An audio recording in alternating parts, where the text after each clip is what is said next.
Let's get the webinar started. My name's Steve Phil, your Portugal Pathways host for today's webinar. And today we'll be discussing why Portugal is the world's top relocation destination. Topics today will include culture, quality of life, safety and security, healthcare, setting up a business, tax incentives, cost of living, real estate and other investment opportunities, including the Golden Visa residency by investment. We'll also be discussing what are the best locations and why it's important to think and act like a local when structuring your income and assets for life in Portugal. Just a few sort of housekeeping notes before we get going. Today's webinar is being recorded and you'll receive a link to the recording in 24 hours time, plus the latest property market index report on Portugal's real estate trends. As well as that, you'll be getting the Wealthy Expats report, summarising insights from over 1,000 affluent expats. Feel free, obviously, and we encourage you to do this, to leave questions and comments in the chat. Again, if we don't get round to answering every single one of those questions in this hour-long webinar, don't worry, our team will get back to you individually.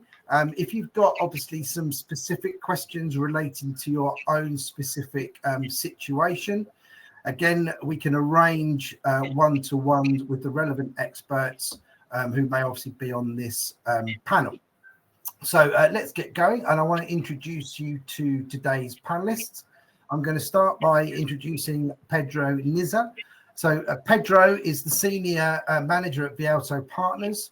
Pedro is an experienced international tax partner on tax and structuring of worldwide income and assets for life in Portugal, as well as navigating visa and other relocation solutions. Vialto Partners themselves have offices in Lisbon and Porto. They also have international operations around the world and have a deep understanding of international tax systems. Joining Pedro, we have Colleen King-Showalter.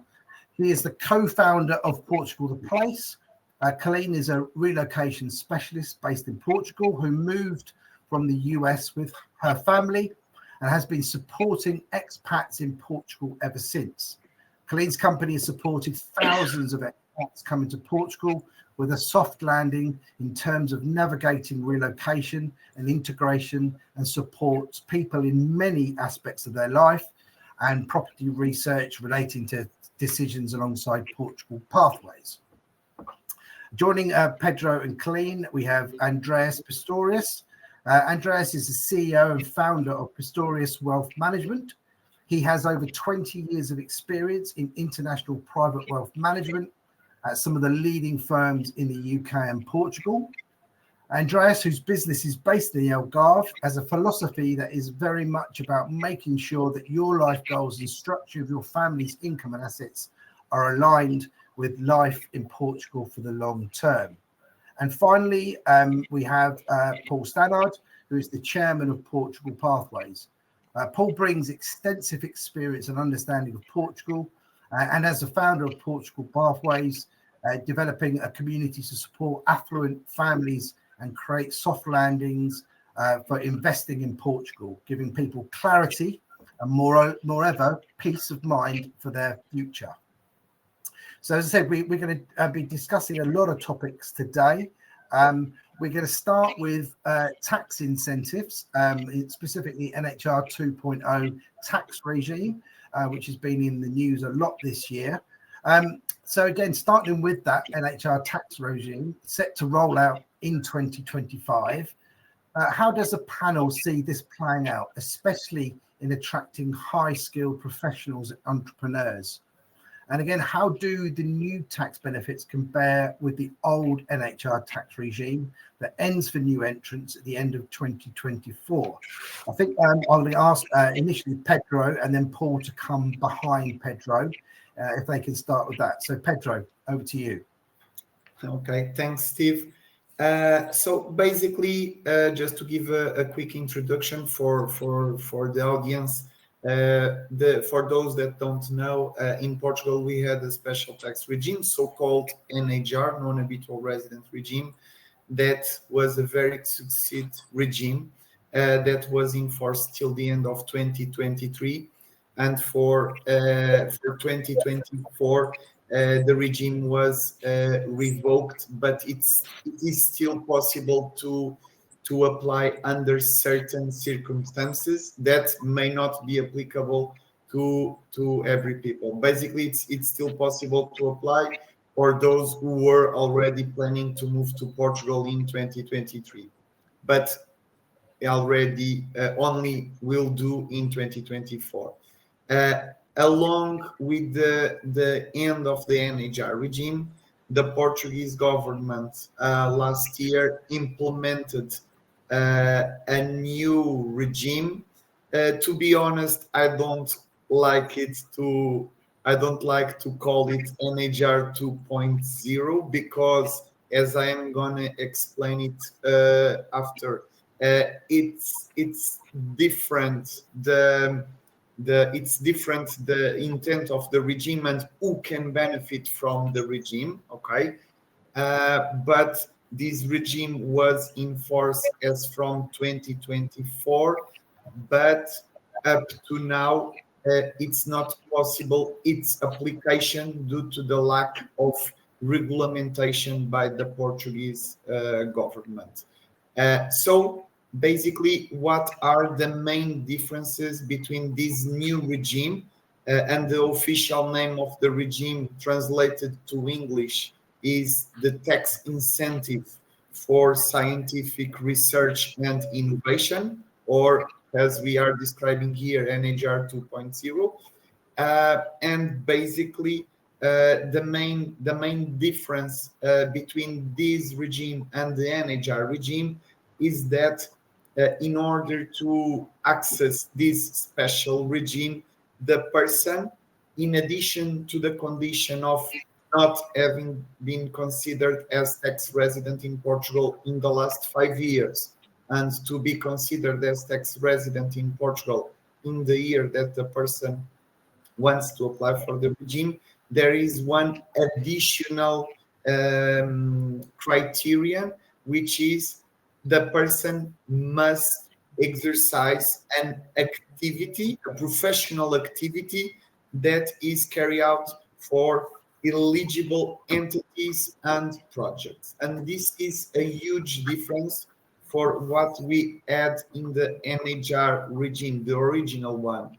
For the NHR regime, a person could simply obtain passive income like investment income or pension income and still be eligible for the regime.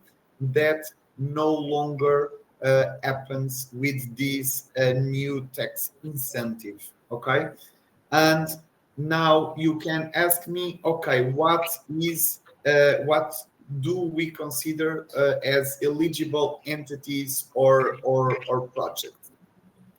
So it is considered as eligible entities or projects. For instance, people that is going to teaching in higher education, qualified job positions within the scope of contractual benefits, activities considered as high value added, like we had in the old NHR regime, in industrial and service companies that export at least 50% of their annual turnover, qualified job positions in entities exercising economic activities recognized as relevant to the national economy, also job positions in entities certified as startup entities in Portugal, also job positions in or other activities carried out by people that is tax resident in the autonomous regions of Portugal of Azores and Madeira. So this is what the government considered as, let's say, eligible entities or projects. And then this is all we have in the law. Then the law established that we need these entities or these activities need to be certified with certain authorities like the Portuguese tax authorities or other relevant Portuguese startup, so with other entities. And until now, and this is why we don't have yet a practical application of this new regime, there is no way of obtaining this certification with these regulatory authorities. The new government was entered into force this year already said in some news that they are going to make some changes to this tax incentive, and we don't know if it is changes to give the possibility to more people to be able to obtain the regime, or if it is only a matter of make the regime able to be implemented, so to issue some regulations of the regime. So I think that we all will need to wait until the state budget proposal is released, which is likely to happen middle October. So I guess that by then we will have more news on the practical applicability of the regime. And then in terms of taxation of this regime compared with the NHR regime, it's a bit similar. So basically, in terms of employment income, it may benefit from a reduced tax rate of 20%. In terms of foreign income, the foreign income is exempt with progression from tax in Portugal, with one exception. So the NHR regime allowed in the past a reduced tax rate of 10% for pension income. And now with this new regime, there is no special tax rate applicable to pension income. So, but I guess that this new regime is more focused on people that is going to exercise a professional activity here in Portugal. Okay. I just wanted to ask to reply to a question of the audience asking that if we are applicable for the NHR regime, will the 20% tax rate still apply for 10 years? So the answer is yes. So for those that are eligible for the NHR tax regime still for 2024, or that are already registered in the regime for from a previous year, the regime will be valid until the end of the 10-year period, and you will be able to benefit from all the benefits of the regime until that period. Okay. Okay, Pedro, that's great. That's a really detailed and insightful overview of the NHR 2.0. I suppose we're all looking forward to the budget on the 15th. And again, for our audience, you know, we will have our Portugal Pathways. We'll have our eyes all over that particular budget, and we will let our community know of any decisions that are made within that budget. Just before we move on, Paul, have you got anything that you want to add to that? Yeah, I mean, in summary of what was said there, it's aimed at professionals more than retirees. The old scheme was very much on passive income, pensions, dividends, but this is much more aligned to professions and entrepreneurs because they're trying to, drive more productivity and investment into the country and therefore value. But, hopefully in October, there may be some expansion to that. And I believe in some of the territories like Madeira, they may have slightly different criteria, but because it's not been tested, a lot of this really is going to play out. And as you say, the October budget will be. Yes, Paul, just to add something, Paul, for instance, I have some clients that they are eligible. They are considered as eligible entities, okay, because they comply with one of these conditions that I listed.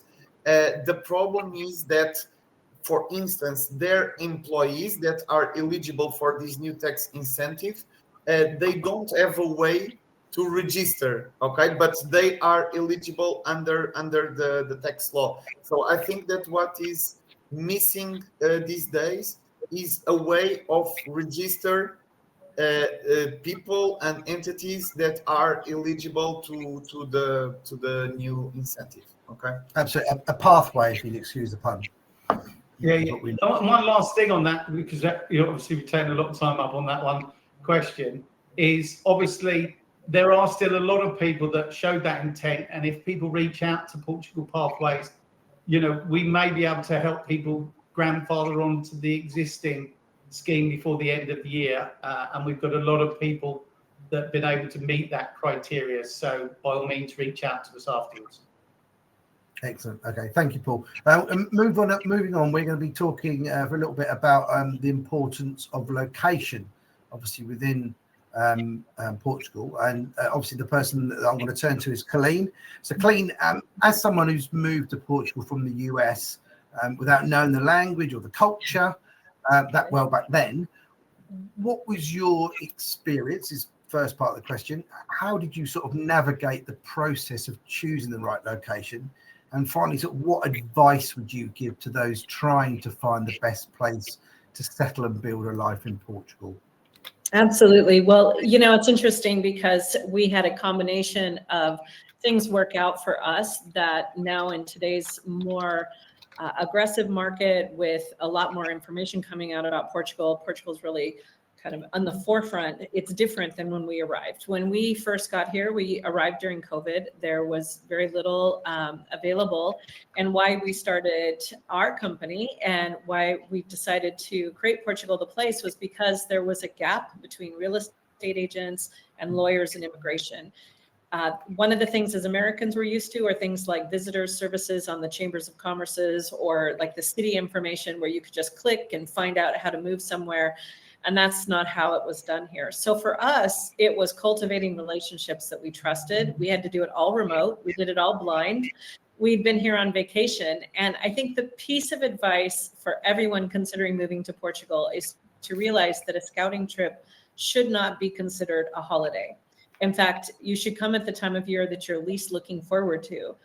Set your expectations to stay in a neighborhood that would be more like an everyday living neighborhood than perhaps the most attractive to the tourists, and really schedule your time, whether you hire a company like ours or try to do it on your own, to explore and spend time within the communities you're interested in and looking at it from both the positive and the negative.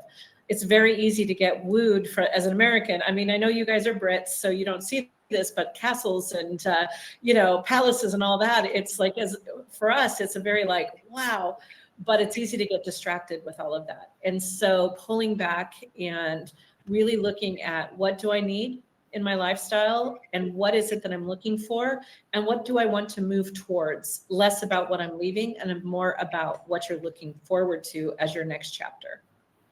Excellent. Thank you, Colleen. Yeah, some sound advice there. I'm also conscious of the time. We've got a lot to get through from a topical point of view, as well as obviously that the questions are flying in. Just reiterating that if we don't get around to all of those questions today during the webinar, we will get back to you guys.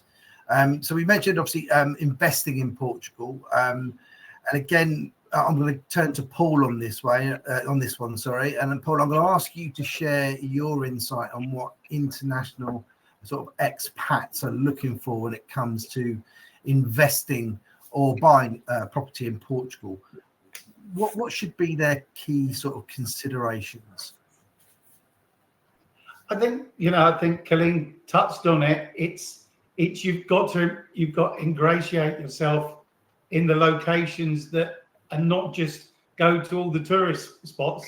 That's all fine, but ultimately you've got to go and understand and start thinking like, you're going to be there for life, like a local, and make sure it sort of fits with your life goals, depending on what's most important to you, rather than, I've got this budget and this is what I want to do, you should really think about holistically what you're trying to achieve, and then set realistic goals around what's possible and realistic. You know, the market is fast moving. Portugal is, you know, the #1 destination in the world at the moment for relocation, and it's a small country, and there's only limited amounts of property available. So the market is hot in places like the Central Algarve and Ferraguda and Calvario, in parts of Lisbon and surrounding areas, the Silver Coast, and even parts of Porto.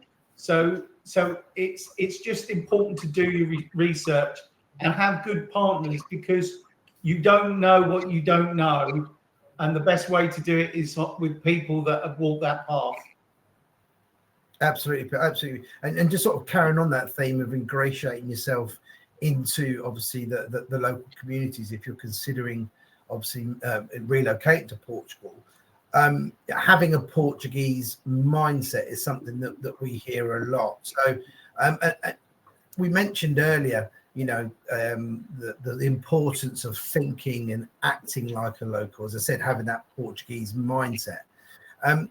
Andreas and Colleen, you know, as two expats yourselves, could you sort of give some indication of why this sort of mindset is so important? Andreas, we haven't heard from you yet, so I'm going to start with you. Hi, yes, thank you. Well, as human beings, we are naturally hardwired to our surroundings through our experiences and the knowledge of what we know around us. And so when we move to something new, it takes a bit of time to readjust and assess, what does this new environment look like? What does the picture look like? How does it feel to us? So from all aspects of our interaction with locals, our interaction with other expats, and our expectations are then having to be adapted to this new realm that we find ourselves in. And that goes across border from our financial planning concepts. For example, you know, people from the UK typically understand certain concepts in the UK, like ISAs and so forth. And not often do they come over here and recognize that all changes initially. And so it's getting to understand how the local environment affects things going forward for you. Culturally as well, it's important to understand that from my experience, at the very least, the default pace of life here in Portugal is what I would describe as relaxed. You have the opportunity and the options to kind of jump onto the fast lane, and if you drive in Portugal, you'll see that that generally is the case. So those opportunities do exist, but generally there is a relaxed cultural lifestyle that you have to adjust to. Again, my experience, don't expect necessarily same day Amazon delivery. You know, depending on where you live, that's not necessarily going to happen. And becoming a lot more accustomed to the cultural norms of when people are taking leisurely breaks during the day to recoup and recover, or whatever the case may be. You know, it may not be like that where you are originally from. And so getting to reset and get entrenched in the environment becomes so much more fulfilling in the new experience that you're looking to have. That's very well put. Colleen, I mean, obviously your experience in that, we've touched that before. Anything to sort of add? Well, I think patience, especially again, as the American on the panel here, and we're not known for the most, you know, we don't come forward with patience as the first virtue that we have. It is definitely something that you need to prepare yourself for. And it's not just saying, oh, look at these really lovely people that live here this way, but I'll still keep doing everything the way I've always done it. It is truly taking a deep breath, recognizing that you've made a choice to move to another land in another culture, and embracing that. And the first thing that will help you through that is recognizing when you're getting impatient, why are you getting impatient? How do you work through that? But realizing that it takes time. The language barrier is real. Portuguese is not the easiest language to learn. You know, I'm 4 years on and I'm still working my way through my Portuguese. And you will find moments where you're going to get frustrated. And I think it's okay to recognize that and own that. And that's part of a new experience, no matter where you go, because that's something to prepare for, both all the wonderful experiences you're going to have and the, wait, I had to take a ticket. What? I have to get back in the line. What? Like there's moments where you're just like, the ticket. It's a thing. And it's okay to be a little, just recognize that in yourself and not beat yourself up so much. Just relax and kind of go with it and realize it's going to have mistakes. It's going to be funny sometimes, frustrating other times, but that's what we signed up for when we went to try something different. Absolutely. As we said all along, that having that Portuguese mindset, ingratiating yourself, setting your expectations, or realistic expectations, is absolutely vital. I'm conscious again that we've got a lot to get through, but if we don't cover everything in detail within this webinar, obviously feel free to connect to us at Portugal Pathways for an initial call, then the expert teams or panelists or partners. One of my team will be sharing some links in the chat. Moving on, we're going to have a little look at some market insights. Paul, you have access to lots of data and reports on how Portugal compares with other international locations in terms of the economy, investment, cost of living, safety, healthcare, tax incentives, and luxury real estate. Could you share more details on those elements with our audience? And I believe I've got some slides to put up for you to talk to. So if you just give me 2 seconds, I'll just load those. Thank you. Yeah. So I've got a few slides here of some recent reports, international reports on Portugal. First one was the property market index report. Steve, you just go back one. The property market index report. And then the other one was a survey that was conducted with 1,000 expats that are either considering Portugal as their destination for life and investment, or they're already here, and what that feedback was. So what I'd like to do is just take you some of the highlights from these new reports that have only recently come out, and share with you some of that insight. Steve, if you'd like to go to the next slide. And on the property hotspot side of things, we are seeing, more demand than supply. We've got 85,000 people have applied for citizenship in the first half of this year, and many of those are coming from America, Brazil, the UK, South Africa, Northern Europe, parts of Asia, Singapore, Hong Kong, and other areas like Israel. And we're seeing that basically one of the major reasons that are impacting the property market is where regeneration investment has come in. New homes developments tend to hold value for longer, and obviously they take time to develop, and in a growing market then you get capital growth benefits from that, and the trends are upward. North America and Europe have seen a slight decline this year in property prices, whereas Portugal has seen nearly 6% growth so far in 2024, and in certain little pockets it's even higher than that. Central Algarve is one of those particular areas that I would recommend if people are looking at the Algarve. That's very, it's much more authentic than sometimes the Golden Triangle areas of the Algarve, and places like the west of Lisbon along the Tagus River area. There are a lot of developments going in there with new infrastructure and metro links, and where there's strong culture and heritage, that also has a big impact. Steve? And as I said earlier, the market is, the big tall graph there is Portugal, and the others are other parts of the world. So, and with, back in 2000, they built 200,000 homes a year. Last year, I think it was just over 20,000. So when you've got 85,000 people coming to the country, we see that being a continuing trend. I think it was the third fastest growing property prices of any country in the world in the last 12 months. And then some other stats, Steve, that sort of illustrate that. So 12.8% growth in real estate last year overall, and with the Algarve parts of Lisbon being even higher than that, 15%,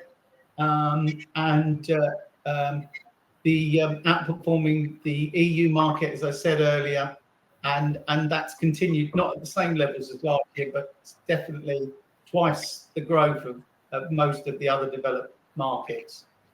And some of those hotspots are really worth honing in on, like the Central Algarve and certain districts in and around Lisbon.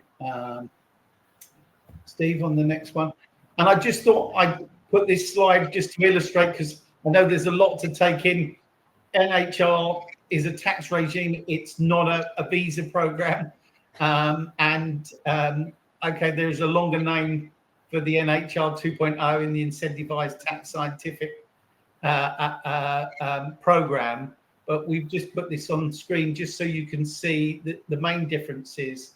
And the main difference, once it comes into full play next year, is on, as you can see, is on pension income. So they're very much trying to incentivize people to come that are going to bring productivity and create wealth creation through job creation and employment. And then just a couple more slides on the findings from the Wealthy Expats report. This is from people considering it and people that have actually been on that journey. And this is compared with, international norms. So 81% against 71% on the average for expats coming to Portugal. So it's a very welcoming and opening place. I know there, like has been talked about, you've got to go and integrate yourself. But another big stat is the fact that you've got that ease of access and access to the whole of those 29 European Schengen region countries. And Europe is a very diverse place. So there's lots of choice in terms of culture, lifestyle, and business, and a strong investment market. Somebody defined that Portugal is now Switzerland South. I think that's a bit of a push, but it's been in the media recently, and for the fact that Portugal back 2007 was in deep trouble, along with places like Greece, and now it's a net contributor to Europe, and the EU is investing a lot of money in infrastructure through the European Investment Bank and the European Investment Fund. So I think that's a great sign to investors, and a really attractive property market for investors and people moving to the country. Steve, I think there's one other. Is that the last one? Oh yeah, here we go. Likes and dislikes, a Portuguese rating. 89% of people interviewed said their likes outweighed their dislikes. Now, there are things that are frustrating in Portugal, but as Colleen said earlier, they're also, if you take them in good, then some of the bureaucracy can be hilarious if you treat it that way. But one thing I would say about Portugal is they're very open, and they're very welcoming, and a high proportion of people that speak English as well as Spanish and French, as well as obviously Portuguese. I think the family friendly rating, 90%. I think that pretty well says it all. And But the other thing for people to come to Portugal, do talk to people like a wealth manager, a tax advisor, because of 1,000 people in, only 27% of them, they moved there and then they didn't plan their financial future, and then, you know, they come unstuck later. So the earlier you can plan, the better. And by all means, reach out to us at Portugal Pathways, and we can make any of those introductions and give you some of that peace of mind. Thank you, Paul. Obviously, continuing on with sort of future market outlooks and trends. I'm again going to turn to sort of Colleen and Andreas. How do you guys see the things evolving for expats over the next few years? Any sort of recent trends that you're noticing amongst those that you currently support? Andreas, yeah, absolutely, yeah. Sorry, yeah. I was just saying, as we've seen, there is already a natural evolution in some of the tax-exempt statuses that are being offered to expats, as the NHR was initially had, for example, just on the pensions regime, it had a 0% tax rate. That changed to 10%. And now with the new potential version, I won't say 2.0 for Pedro's sake, that we see that pensions isn't even in the regime. So it's important to recognize that I believe that the government is trying to find and strike that right balance between inward capital investment and mobility, but at the same way trying to ensure that there is a benefit for the nationals. And so that will evolve over time. But equally, I think it is very important for expats to consider the changes that are happening in their countries of origin, because they will still have generally certain financial ties to their countries of origin. And what we have been noticing is there almost appears to be a movement of nationalization in terms of the tax receipts that countries are taking in. And so they are moving towards ensuring that they can capture more of a local's income before they leave. Prime examples are countries like South Africa that have exit taxes, and there are others around the world like France and Canada to a degree. So this shows us that it is fundamentally very important to assess the changes that you're going to be looking to make from a moving perspective before you even move, because you are then in a position to take the best advantage of what the local laws allow you to do. And if you have an understanding of where you're moving to and how that's going to apply, you can best be prepared to take advantage of it. So that's the sort of trend that we are seeing from the clients we are working with at the moment. Colleen, do you want to sort of add to that? I am going to go around the room because this is quite an interesting one as well. So I want to come to Pedro and Paul as well. But Colleen? Well, I think there's also some additional trends outside of just the financial realm that need to be addressed. One of the things that they did very successfully is introduce the digital nomad visa, the D8, or however you want to recognize that. And that's allowing families, people that are professionals that have a contract and not passive income, to be able to move to Portugal. And that's changed the game completely for us over the last 2 years. It has shifted from having about 75% of our clients being retirees to now it's actually more people coming over under the D8 and using either as a freelancer or a contracted employee. And that's changing, the trends is changing the housing, it's changing the schools, it's changing everything about the structures in the communities. And we're seeing places like the Silver Coast, Mafra, Sintra, places that are adjacent to Lisbon that give people the quality of life and access to different school choices and access to Lisbon, but still some more affordable housing happening. So for us, the trend coming up, and based on what we're seeing booking for 2025, is it is now a cross section of family types, couples without children, retirees, but families with young children and families moving with teenagers. We have a lot of people moving in that age group where they're willing to take kids when they're 16, 17 and make that change in those last couple of years of their schooling. So we're also seeing everyone responding to that. We're seeing a lot of local schools, not private schools, not international schools, but local schools having more English programs in the schools. You're seeing more interaction with the English community and starting to see more cooperation in areas of concentrated expat communities. So that's something that I think we'll continue to see if they leave those visas open. Absolutely, yeah. Well, it's something we're seeing too. Obviously, the number of applications for D8s it has a broad brush when it comes to the individuals and the families that are looking to come in on that. Pedro. Yes. So basically, I think that we are in. I would say that everyone is seem to see what is going to happen because we have like good initiatives like now Colin was saying the digital nomad visa was something that brought a lot of people to Portugal and so on, but we also need to take into account the tax considerations because until now we had the NHR regime in force since 2009.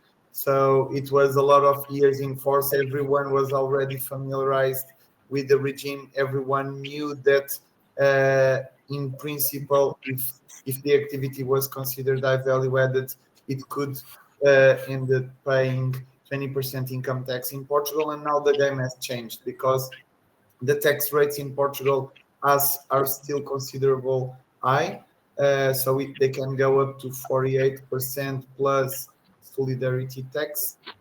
So that means that when someone is moving to Portugal, they should be aware that the end of the NHR regime was a big game changer.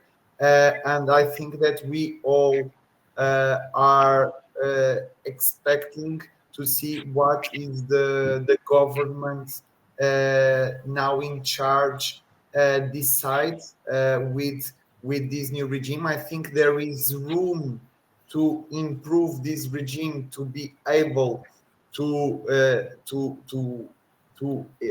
so that more people can benefit from this regime.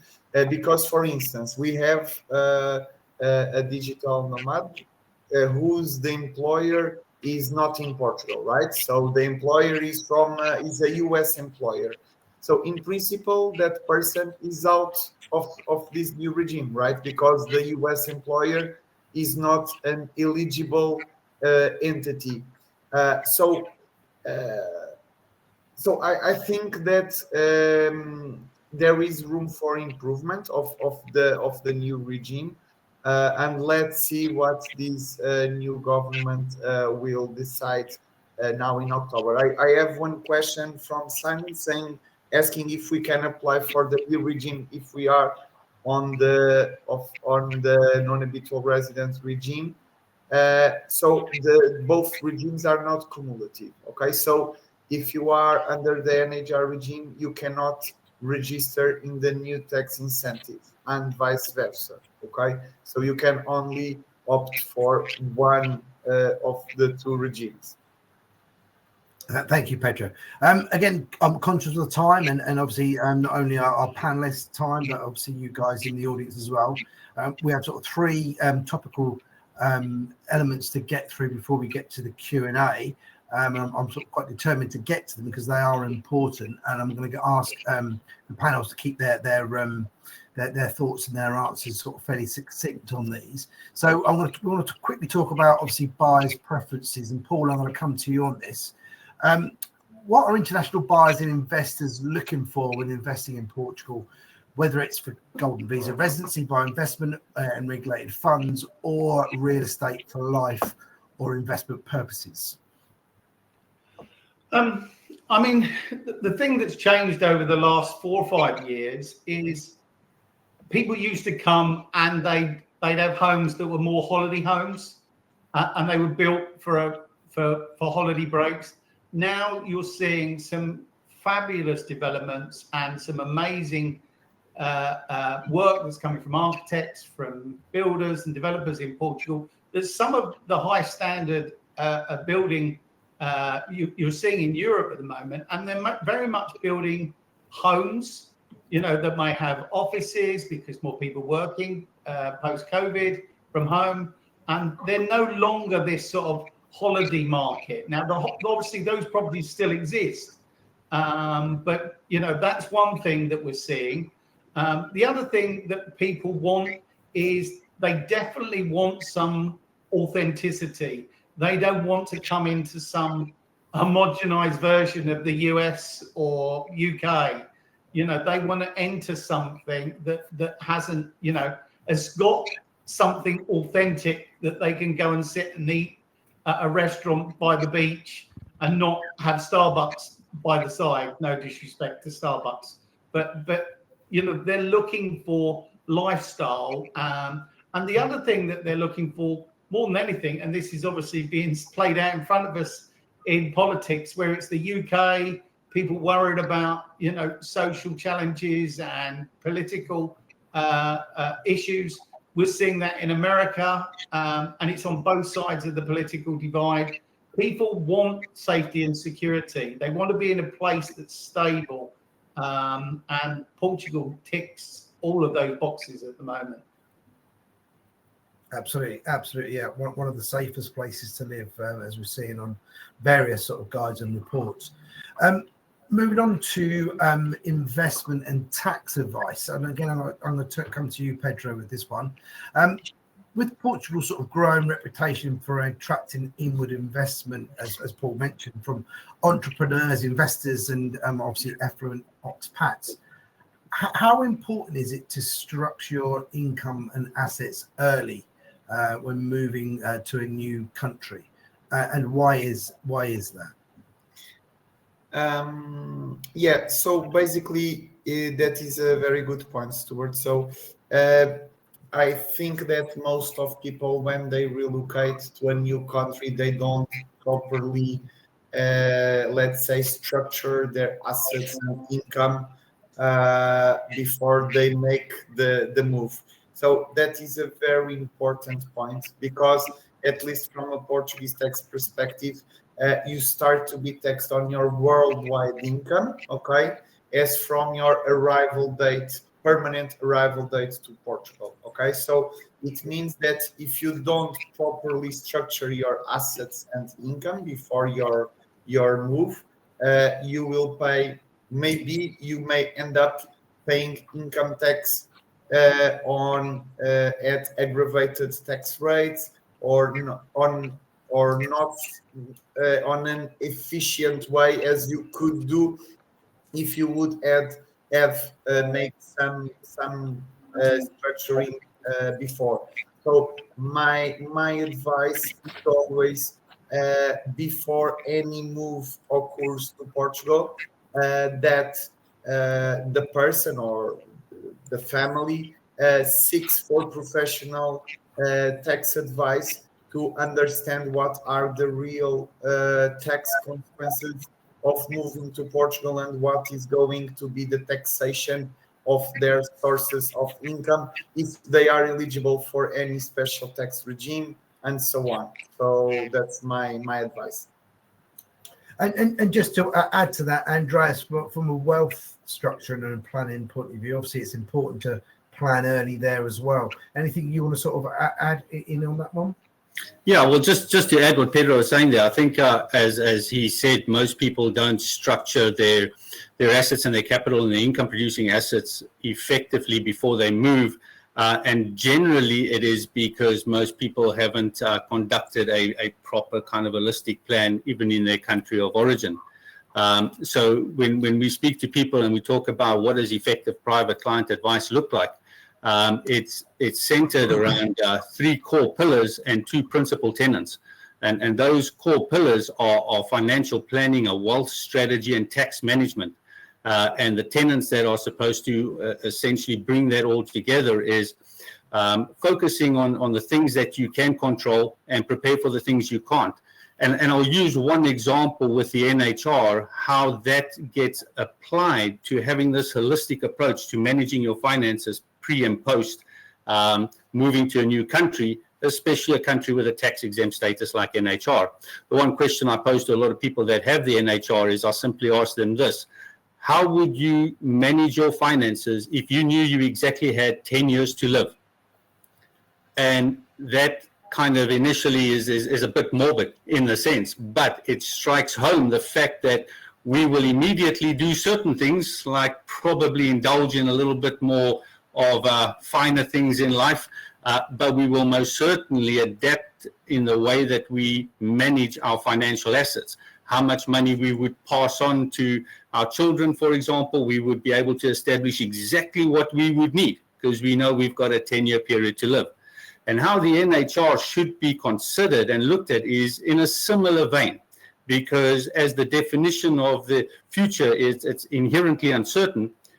By knowing that we have a variable of a tax-exempt status or a tax status of some description that is only applicable for a set period of time, we have a unique opportunity to restructure our assets and that to take maximum optimal benefit of the regime that we're in, but also how do you prepare post it? And that all then fits into the broader planning of what are we looking to achieve, how are we trying to achieve it, and how are our assets managed towards that. And then, as I said, you round it off with what's the most efficient tax strategy to apply, because there are very many tax sort of solutions that are available to people, but it's also about how you apply the way that your assets are managed. Just to further complement all the talk that we've had on the NHR, I think one little concept isn't often considered by too many, which is the concept of what's known as with progression, where you have certain incomes or gains. I'm talking under the current regime, the regime that was, that would be exempt with progression. And what that means is that it is still counted towards your income in Portugal to determine what taxes you may pay on other income in Portugal. And so a simple example is if you sell a home abroad, let's take the UK as an example, under the NHR, that those gains are exempt with progression. But it means if you've had a substantial gain, it would count towards what income rates you may pay on other income taxable in Portugal. So if you understand that, you know how to structure your assets to provide you either with additional income or additional capital whilst you're living in Portugal.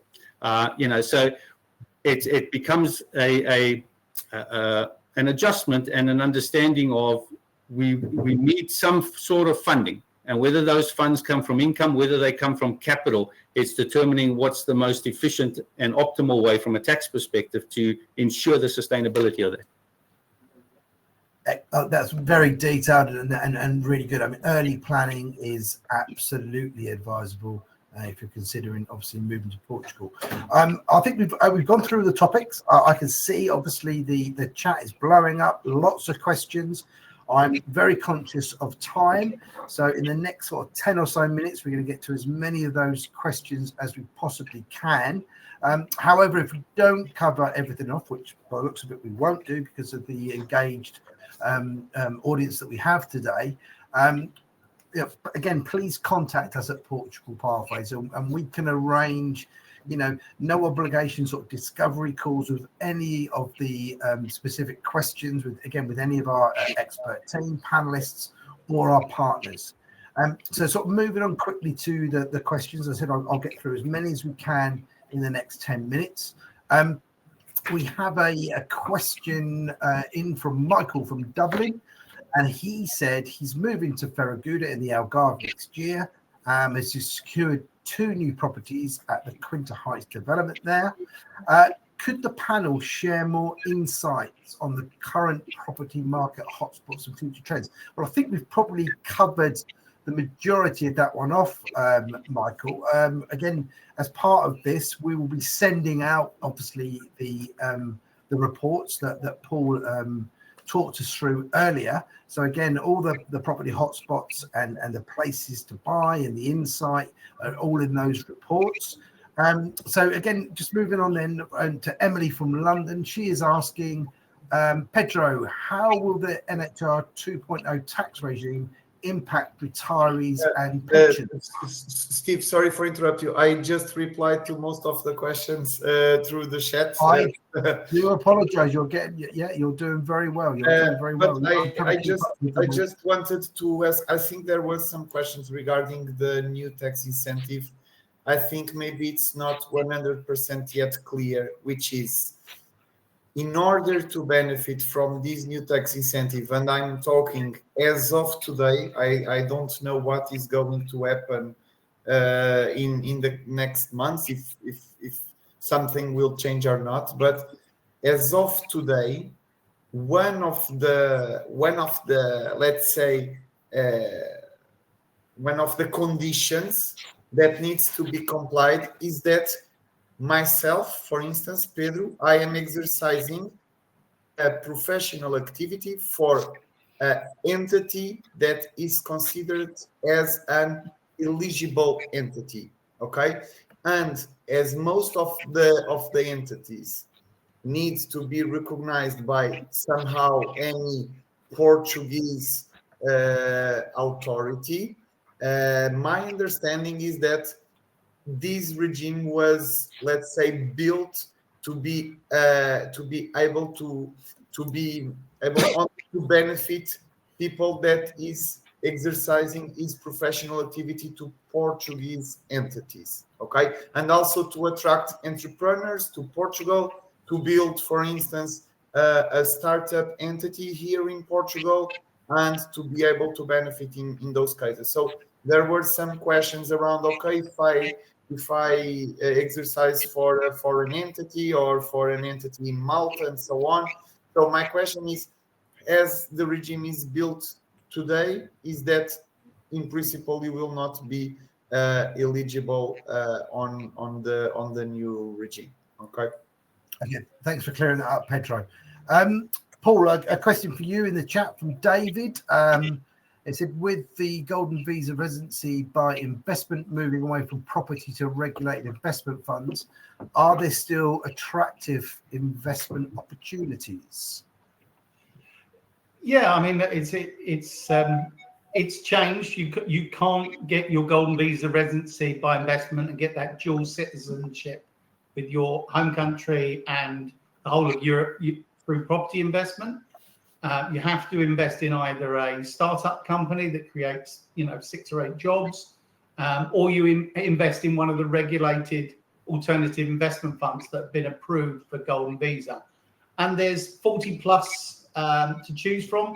Portugal has really embraced these changes, and you've got everything from renewable funds to funds that are linked to tourism. There's even a biotech fund whose first couple of investments that they had prior to setting up the fund had a 7x and 100x return. And that's ended up with the European Investment Bank being their lead investor. And many of the funds out there that you can choose from on their second or third fund, so they've already realized returns for their investors. But the main reason people go for the golden visa is to have that flexibility of dual citizenship and having access to Europe. And I'd just like to also, that question you asked, but then you moved away from, that the person that bought property at that Ferraguda, I think it was Quinta Heights they were talking about, the authenticity thing has value. It really does have value.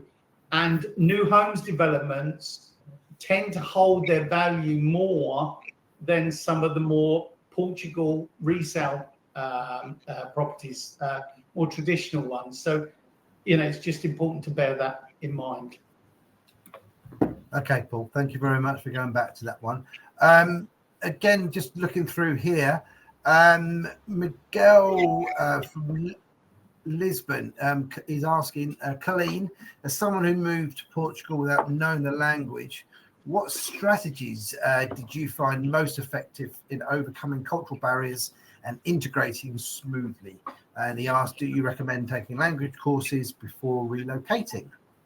Well, I don't recommend getting heavily into language classes if you're trying to go through everything else as you relocate your life to Portugal.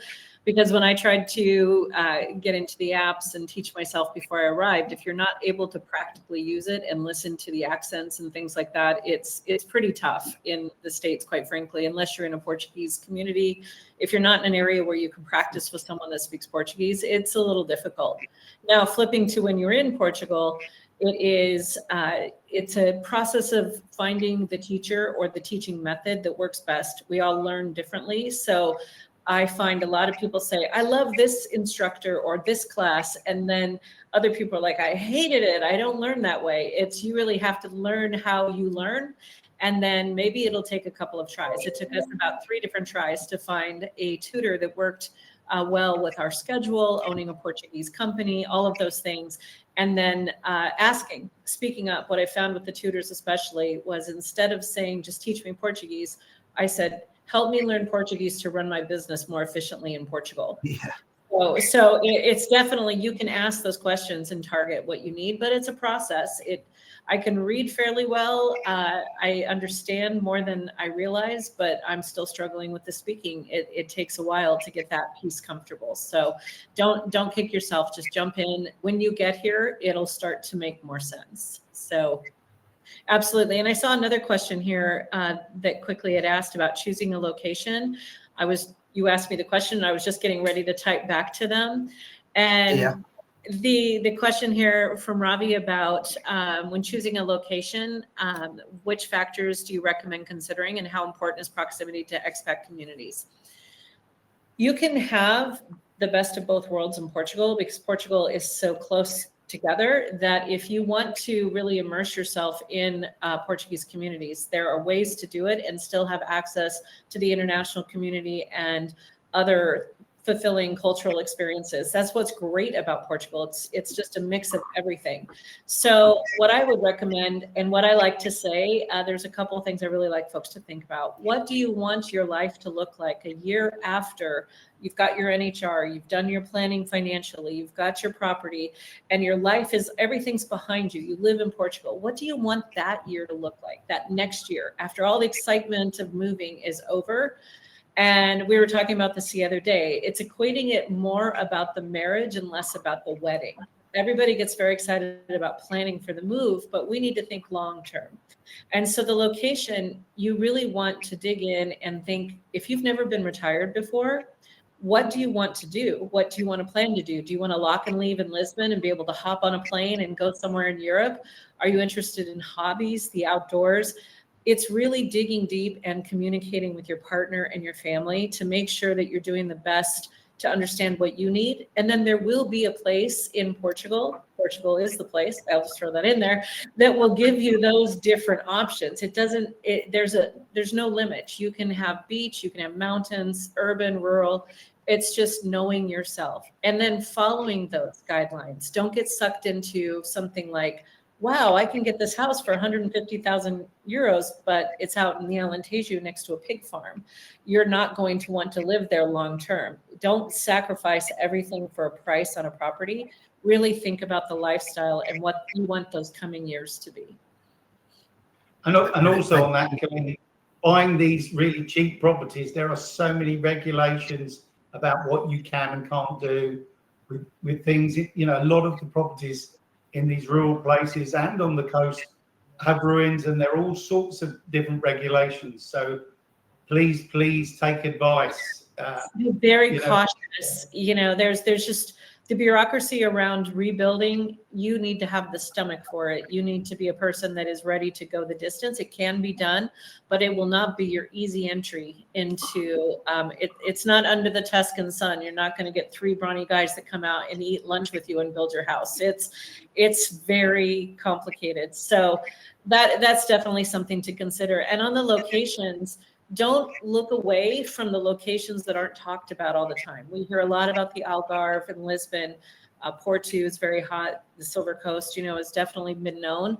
But there are areas with really thriving international communities that are less well known. I will put out there Ovar, for example. Ovar is one of the areas right now that is just growing with investment. It's up north. It's got trains directly to Porto, 20 minutes every 6 to 8 times a day. But it's still very authentic. It has international community, and you just really get to be embraced by the Portuguese culture. So you don't want to just stay focused on what you're seeing on YouTube. There's a lot more to Portugal than just a couple of the cities that get mentioned all the time. Brilliant, thank you. I think obviously we've covered so much in this webinar. We could go on for another hour easily with all these questions. I have one more question before I'm going to ask you guys to sort of wrap up with your thought of the day. Obviously, I think this one struck, really sort of a positive element in our audience today, and it's obviously with regards to having a mindset, like a local. And so Isabella from Milan is asking, he said obviously that she's been listening, and she said that you mentioned the importance of acting and thinking like a local. Could you all share some practical examples of how expats can adopt this mindset when they first arrive in Portugal? I'm going to ask you all to just sort of comment on that and keep it quite short and sweet. I'll start with Andreas. I was very fortunate when I first arrived to become very close friends with one of the local residents where I live and work. And it was the ability to step outside of the comfort zone and learn something new.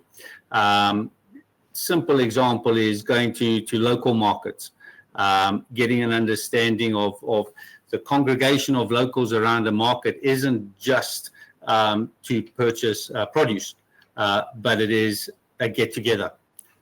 Community.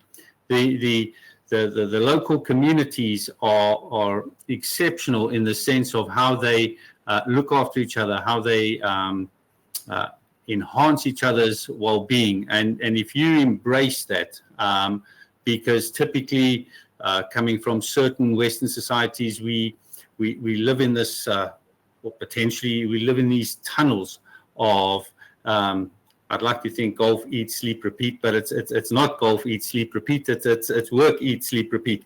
And so we operate within this regime, whereas over here with the community spirit, we give ourselves the opportunity to learn more. And I found that the more that you start communicating and you start embracing yourself, or rather embracing the local communities and the spirit of the culture, you do become more localized. I'm already complaining about 23 degrees going, it's a bit nippy, and it shows that some of the things are adapting, but it takes time, but you have to make the effort. Portuguese cuisine is phenomenal. And so just allowing yourself the experience of what Portugal has to offer, which is it's vast and it's fantastic. Colleen, I know you've eulogized about this, but anything to add?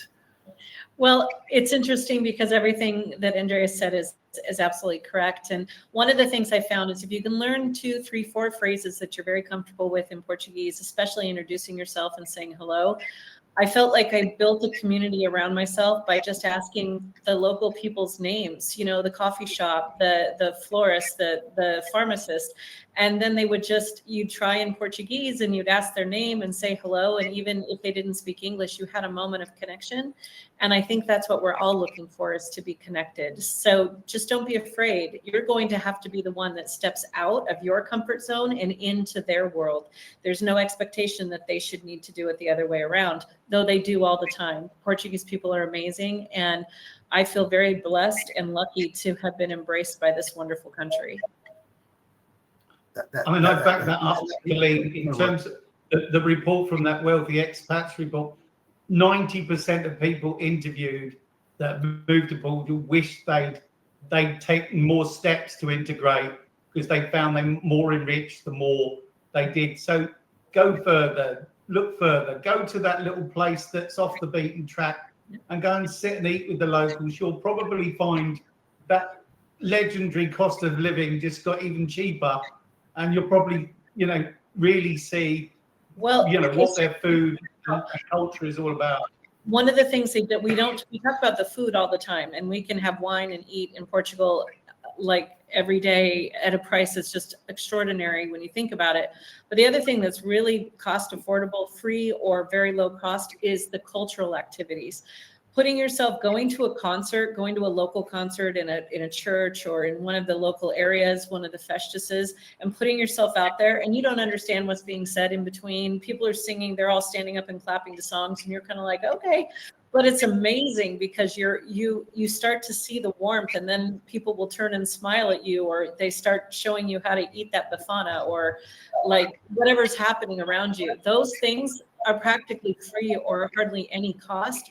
But it takes you need to take courage because you're going to stand out. You're going to walk into one of these festivals and feel like you're the fish out of water. And you got to get comfortable with that. And then it'll all open up to you. Excellent. Well, I mean, we've covered a lot of subjects today, and I'm sure the audience have been really engaged and really engrossed. Again, conscious of the time. So I'm going to ask each of you to sort of just give the audience sort of like one key takeaway, if you like, that they should take with them following sort of today's webinar. So I'm going to start with Pedro. Pedro, what's your sort of one key takeaway for the audience today? You're on mute. You're on mute, Pedro. Sorry, Steve. Yeah, so can you hear me now? Yeah, we can. Yeah. Yes. Yeah. So basically, I think that I mean it's my final comment is again for people to make a proper tax planning before they move to Portugal. For those that they are already here and still never made that planning, they are still on time to correct something that they may have that is not that let's say efficient from a tax perspective, and also I mean the tax environment in Portugal is sometimes it change a bit throughout the year and the times, so my suggestion is also to be on top of the last tax news and updates, so that they know and they are aware what is changing. Thank you, Pedro. Andreas? Yeah, I would. I'd echo those sentiments and just expand on it by just saying, don't be afraid. Don't be afraid to put together a blueprint of what you want your picture to look like. I think for most of us, we tend to have this high-level vision and view of what it is that we're expecting from our future, from our assets, from the country that we're living in. But if we do not qualify and quantify that, we tend to become reactive. And we react to situations and circumstances that change instead of being in a position to respond, which is a considered reaction. And that can only happen once you have a more structured plan, which incorporates everything Pedro was alluding to as well, in terms of the tax management of a very more broader, holistic plan in terms of how you want to achieve the objectives that you define for yourself. Thank you, Andreas. Colleen? Well, all of the tax information is absolutely vital. You have to have a budget and a plan to move here.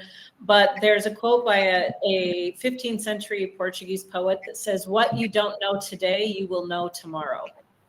And I use that as my guiding light in Portugal because I feel like everything starts to come clear. And as long as you have the desire and will to change and to embrace something new, if you make a plan and follow the steps that the professionals can provide, you will have a soft landing when you arrive in Portugal and being able to live that next chapter. So embrace change, make sure you have some really good partners in the process, and be prepared for that next chapter.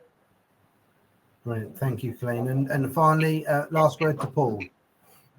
Yeah, I think most of it's been said. You know, planning, you know, is the key to it. When you get here, don't come here and start patting yourself on the back that you're here without, you know, having a plan, whether it's tax, life, whatever it is, you know, wealth management, or where you live. But also embrace what's there, and go out and talk to people that have walked this path. Talk to the right partners, and then you will get clarity. You will get peace of mind, as Colleen just summarized with that quote. You know, embrace what's there. You know, don't be an island, and get on and talk to people. And you know, it can be a great journey then, rather than I wish I'd only done this. You know. Excellent. Okay, thank you. So it really just leaves me to say, obviously, thank you for listening. Thank you to the audience, really engaged audience. Obviously, we are unable to get around to answering all of those questions, but the Portugal Pathways team will take those questions on board, and we will obviously communicate the answers to you all. If you want to arrange a discovery call with Andreas, Pedro, or Colleen, please get in touch with us. The team has obviously put up the contact details on there. Our next webinar, as you can see on the screen, is Investing Opportunities in Portugal, and that is on October the 8th at 4 p.m. Again, the registration link has been shared within the chat. So it just leaves me to say a big thank you to our panelists today. We covered a lot of topics, a lot of information for the audience to take on board. All of that and more is obviously on our website, which is www.portugalpathways.io. Please reach out to us, please interact, and thank you very much for joining us today. Thank you.